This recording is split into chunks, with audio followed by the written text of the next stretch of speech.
বিএনপির ভারপ্রাপ্ত চেয়ারম্যান তারেক রহমানের প্রত্যাবর্তন ঘিরে সিলেট ওসমানী আন্তর্জাতিক বিমানবন্দরে দলীয় নেতাকর্মীদের ভিড় না করার নির্দেশনা দেওয়া হয়েছে।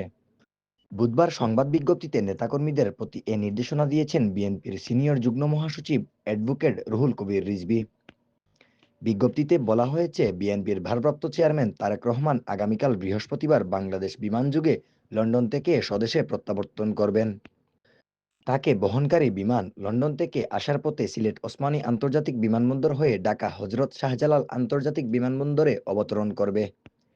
এতে আরও বলা হয়, বিএনপি এবং এর অঙ্গ সহযোগী সংগঠনের সকল পর্যায়ের নেতাকর্মী সহ সংশ্লিষ্ট সবাইকে সিলেট ওসমানী আন্তর্জাতিক বিমানবন্দরে অভ্যর্থনা জানাতে সমবেত ও ভিড় না করার জন্য দলের পক্ষ থেকে নির্দেশ দেওয়া হয়েছে।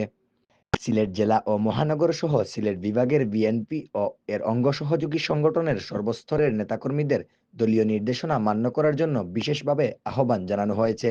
দীর্ঘ ১৭ বছরের নির্বাসিত জীবনের অবসান ঘটিয়ে আগামীকাল বৃহস্পতিবার দেশের মাটিতে পা রাখছেন বিএনপির ভারপ্রাপ্ত চেয়ারম্যান তারেক রহমান।